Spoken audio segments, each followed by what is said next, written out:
My main job is to be able to make sure the world is aware of what is happening to women around the world, especially women who have been sexually abused, to tell their story, to be their voice, to solicit the support that is required for them, to be able to help them pick up the pieces of their life, but more important, to be able to punish the perpetrators. I think it is important that we send the message very clear that this is a war crime, that whoever commits this crime, wherever you are, whoever you are, will go after you, just like we went after Charles Taylor. The world went after Charles Taylor, just as we're going after Bosco Bemba and all the other rest of the people who have committed sexual violence in conflicts. I think we have come to that level, and I think I am in a very good position with my own background and experience to be able to share that experience with people and give hope to women around the world.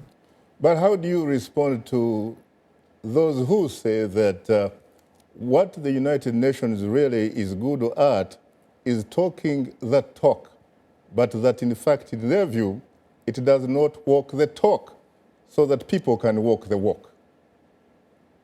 That's very interesting. If I take the case of the DRC, we know that it's one of the most complex and challenging experiences in here because of the size of the country, because of the numerous number of people who are working in terms of fighting the armed forces. You have over 40 local militia. You have over 4 or 5 foreign troops who are actually armed groups who are in the DRC. But today we can say with the consistent engagement with the governments of the DRC, I think we can see some amount of light and hope.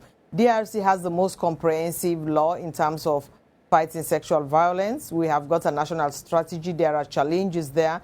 But we've been able to move to ensure that we got the firm commitments and the political commitment from the government. The president of the DRC, the President Kabila, just announced recently after I left the DRC, when he addressed the joint house, the Senate and the House, to be able to make sure he's going to appoint a permanent personal representative to fight sexual violence and recruitment of children. He's asked for a second specialized chamber to address issues of war crime.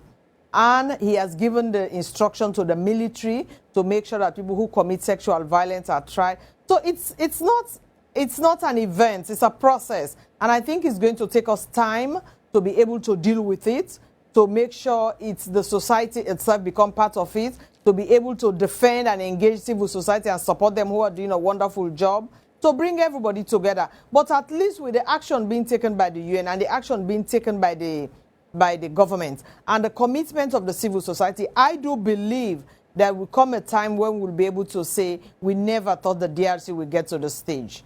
And I think that's where the road we have started in the DRC. Somalia, where a journalist was arrested, detained, the husband of the victim was arrested and detained. Today we have agreements with the president of Somalia and we're working towards it.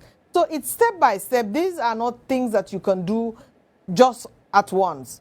So I do believe that we are very committed to addressing it, and we have staff who are on the ground, as well as peacekeepers who are working towards making sure we address the problem.